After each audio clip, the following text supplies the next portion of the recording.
Okay. Well, that whole presentation on, it, well, anyway, I'm going to begin with Catharine Sedgwick, the story of Catharine Sedgwick.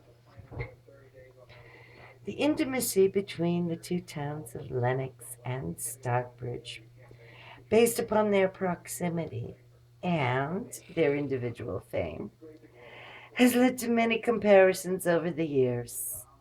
In the case of one famous citizen of both towns, Catharine Sedgwick, perhaps the greater claim belongs to Stockbridge, which quite correctly claims her as one of their own.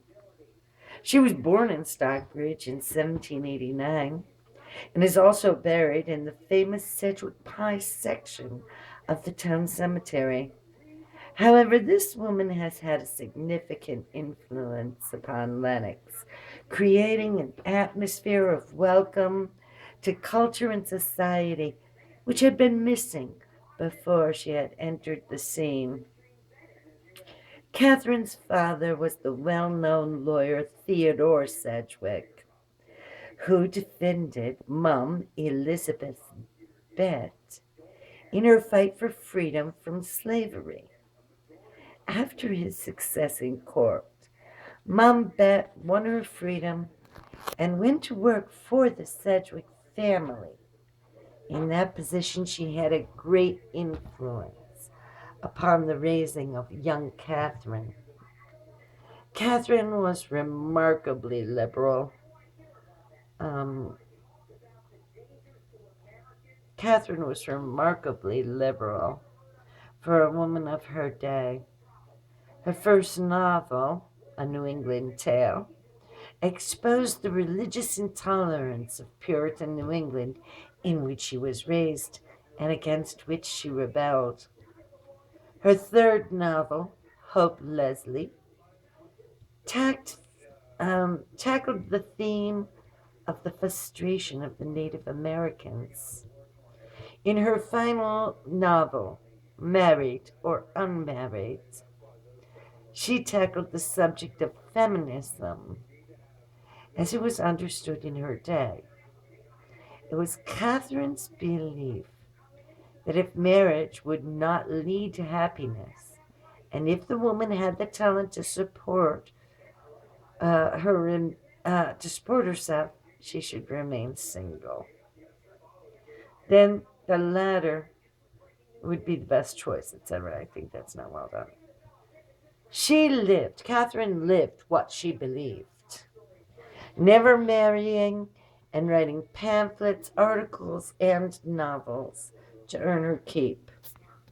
Catherine wrote about slavery, establishing herself as an abolitionist in a well-publicized pamphlet, Slavery in Massachusetts.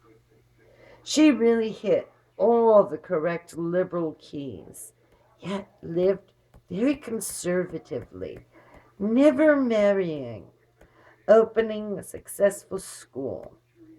She formed friendships with the famous writers and artists of the day. There can be no wonder that her orbit was the one that drew interesting and introspective people into her sphere of influence. She had a very close friendship with Fanny Kemble, which led to Fanny purchasing a home, the Perch, which was located in the area of Shakespeare and Company in Lenox. One of the most popular social gatherings that Catherine put together was when Fanny Kemble recited Shakespeare, much to the delight of the assembly. It is quite fitting that Shakespeare and Company should be located on Kemble Street. There's more to say about this fascinating woman. See my next article on Fanny Kemble.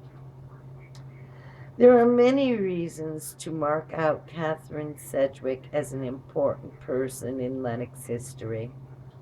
She was a famous novelist, social matron, and foundress of a school, but mostly she welcomed the company of the many artistic, minds of her era to gather together and have a very gay time in the little town that nourished big minds.